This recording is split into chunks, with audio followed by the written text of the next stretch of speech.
আসসালামু আলাইকুম। আমরা এখন আছি হর্ষি দক্ষিণ পাড়া। হর্ষি দক্ষিণ পাড়ার মাটি রাস্তা। তো আপনারা দেখতেই পাচ্ছেন যে রাস্তার কী অবস্থা। চারিদিকে শুধু খালি কাদা আর পানি। একটু বৃষ্টি হয়েছে, শুধুমাত্র একটু বৃষ্টি হয়েছে, তাতেই এই অবস্থা। এই হর্ষি দক্ষিণ পাড়া গ্রামের লোকজন খুব কষ্টে বসবাস করে, কারণ একটু বর্ষা হোক, একটু বৃষ্টি হোক, হইলে তাদেরকে কাদার মধ্যে দিয়ে হেঁটে যেতে হয়। এই কাদা না, অনেক কাদা। আরও এটা তো সামান্য বৃষ্টির পর যখন বড় ভারী বর্ষণ হয় বা আদার্স যখন আরও বৃষ্টি হবে, তখন দেখা যায় যে রাস্তা দিয়ে জুতা পা দিয়ে হাঁটাই যায় না, জুতা পা দিয়ে হাঁটাই যায় না, খালি পায়ে হাঁটতে হয়। অনেক পিছলা কাদা রাস্তা। আসলে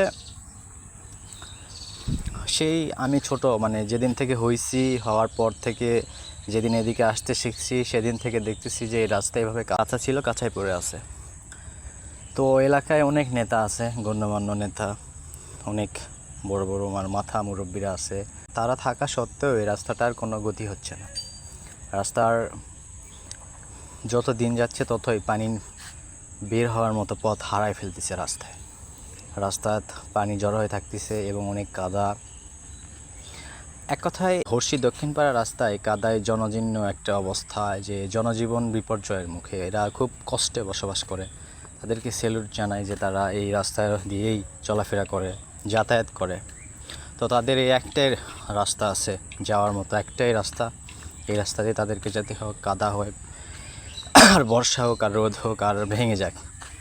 তো সরকারের কাছে দৃষ্টি আকর্ষণ করতেছি, আমাদের 10 নম্বর ভীমপুর ইউনিয়ন পরিষদের শ্রী রামপ্রসাদ ভদ্র সাহেব, আপনার কাছে অনুরোধ রইল যে আপনি দক্ষিণ পাড়ার রাস্তাটা একটু নলেজে রাখবেন, যাতে দক্ষিণ পাড়ার মানুষের কষ্টটা কিছুটা হলেও লাঘব হয়। পাকা না করতে পারলেও যেখানে যেখানে প্রচুর কাদা রয়েছে, আদলি ইটা দেন, যাতে মানুষ চলাফেরা করতে পারে, সাময়িক একটু সুবিধা দেন আপনি। আপনার কাছে অনুরোধ রইল।